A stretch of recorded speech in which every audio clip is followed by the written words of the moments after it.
Hi everybody, I'm Bill Sanders and this is Watch Art Sci, the art and science of watch collection.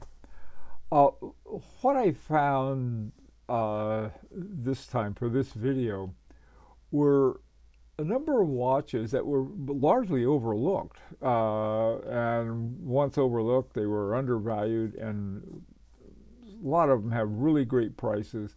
Some have them, some are just really cool watches. They're not, none of them are that expensive, but they're not all really low prices, but some are. And I think you're going to like these.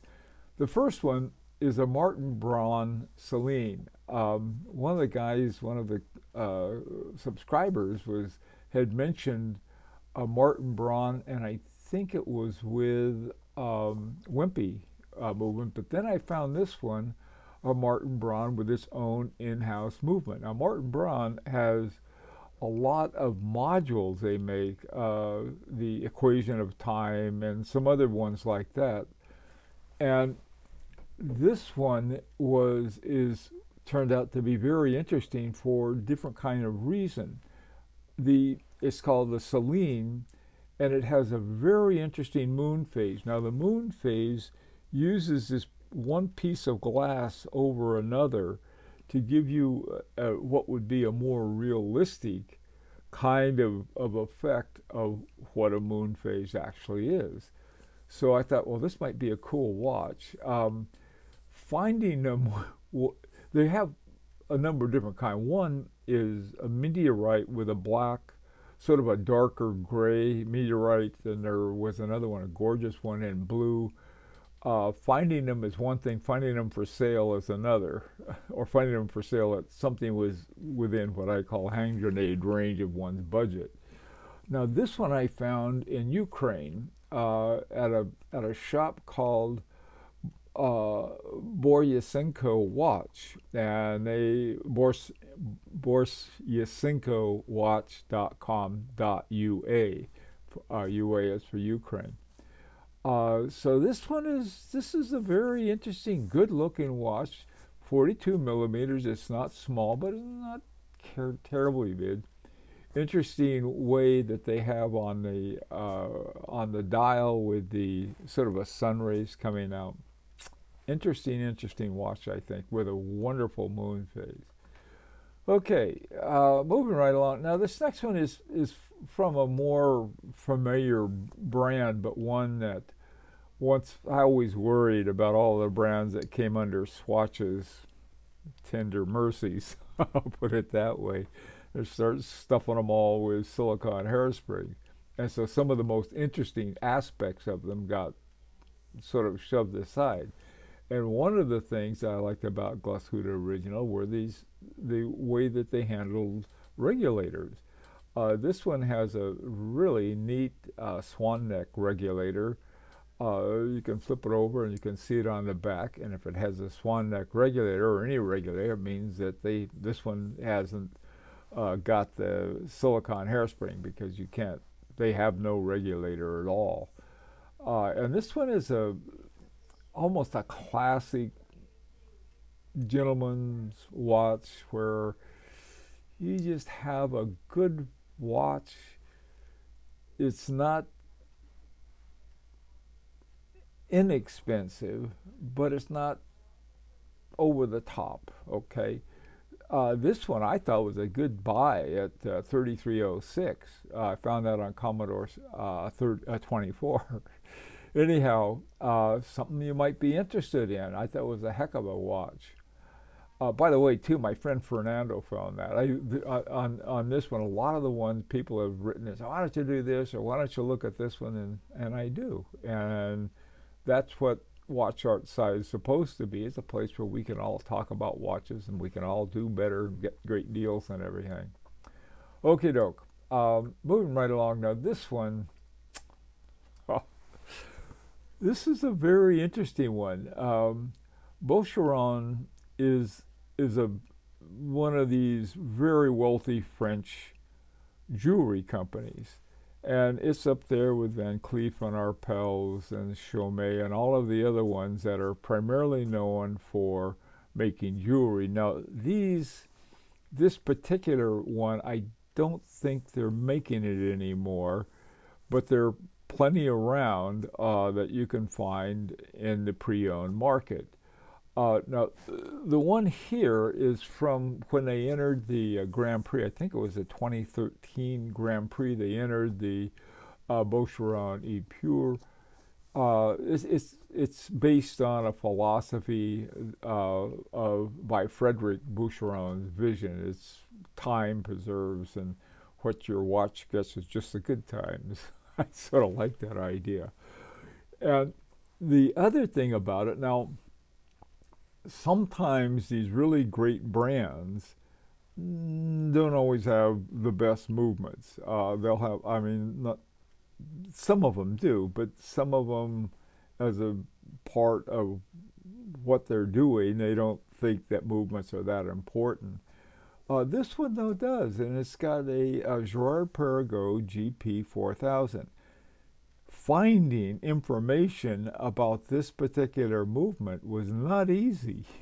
I finally wanted to make sure that it was a true Girard-Perregaux movement, and I found it. This is on the posting that they had in the 2013 Grand Prix d'Horlogerie de Genève. Now, the MSRP on this, and this is a white gold one, is 20,400 Swiss francs. That's too expensive for me, and probably most other people. Gorgeous watch, though. Now, moving on to something very more affordable of the same brand, of the same great jeweler, and the same movement, is one in steel that I found on Chrono 24. I'm not a fan of black dials because oftentimes I can't. It's they just make them sometimes, so it's very hard to distinguish the indexes from the and the numbers from the background. This one's no problem. I really like it. The price on this one, list price, is $1,160. Chrono 24. They have some other ones. I found one called Bleu de Jaipur, and it's gorgeous. All of them are, and you know, they have good movements. Again, this is at Girard-Perregaux 4000. Man, I tell you, I am tempted to grab this one because, I mean, it's the kind of watch, and especially for those of you who have no formal dress watch. If all you have are your ones that, your sports watches that you can play cowboys and Indians in or something like that. These are nice, really nice watches from a top jeweler making the case, the design, and so forth. Anyway, for those of you, if you're interested, there it is. Now, other than the E Pure, Boucheron has one called the Reflect, and most of them are smaller ones for women, but they have one for men called the Reflect XL. Again, this one has a Girard-Perregaux 4000 movement, same movement. The interesting thing about this, I found it at a place called First Dibs, and First Dibs is they have luxury brands of all kinds of stuff. You can find instead of a Boucheron watch, you can find a Boucheron bracelet or necklace and all kinds of other luxury items beside watches. But you can also find watches. Now, here's the funny thing about this. This one was listed for $4,294.31. I have no idea where they got that price. It sounds like somebody did some kind of conversion from another currency, and it came out to be that. However, at the same time, First Dibs, to help us all, have the estimate between $2,498 and $3,748, and I'm thinking, what are they thinking?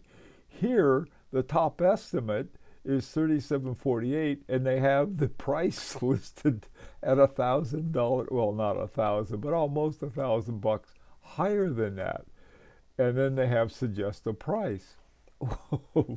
It, I would suggest something like 2,700 or something more within that range of estimates. It's a cool watch. I've got my the size of this one. The height is 44, but the width is 33. I have on my H. Moser et Compagnie Henry double hairspring. Okay, and it has that same kind of big square one, and the bigger ones across. Well, your wrist has got a little more real estate than the width of it, I guess. Maybe not. We'll see. Anyway, another interesting watch that, if you're interested. By the way, too, not all of these are for everybody, but it's fun to know this kind of information. Now, this last one is a Seiko Creedor Pacific Day Date. This one is another one I found on Chrono 24. The list on this is 1,057. Now, let me tell you something. This is not your typical Seiko. Your Creedor was there. And again, I don't know what the conversations that they had with Creedor. Oh, you're going to make Creedor into a special luxury version of a Seiko. But then they have the Grand Seiko, and I wonder, it's sort of like it seemed that Creedor may have gotten pushed aside or lost or something. They have great movements. It's the Seiko Caliber 4S77, and it's very much made for this particular set of movements. It's got a retrograde day. It has a hand date, 31 dates, and then it has a 24-hour subdial over at 9 o'clock. I don't know. Is that a second time zone, or somebody said, well, it'd be a good idea if we also had set it up for the so the person could look at their watch and say, oh, this is no, this afternoon or morning. I'm not sure why, or like I said, it makes also a lot of sense as a second time zone. The pusher up at 2 o'clock, I'm not sure what it is for. It could be for resetting the, pop, pop, pop for setting a day of the week, or it could be for setting the 24-hour independently. I don't know, but it's really interesting. Like I said, the Caliber 4S77 is one that was purpose made for this particular watch, and that's another. So Creedor is one I think that is very much overlooked. Great movements, great watches. It's the kind of stuff we're looking for, I think. Anyhow, first of all, let me thank everybody who came up with an idea. Hey, Bill, why don't you look at this one or this one? I listen, and I think one of the purposes of Watch Art Sci isn't for me to be the world's greatest expert, but rather to bring together different insights that people have, or they're out there finding, so what about this, or what about this? Why don't you look at this, or why don't you look at that? You'd be surprised how much I listen to that, because I really do, and I found some great watches that way. And I think these different groups like Red Bar, I love the Oklahoma group. They have a group, they have these wonderful meetings and everything, but I don't live anywhere near Oklahoma.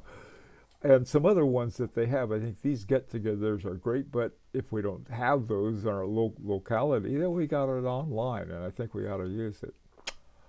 Let me know what you think. This is an opportunity to subscribe if you like. Until next time, this is Bill Sanders for Watch Art Sci, the art and science of watch collection.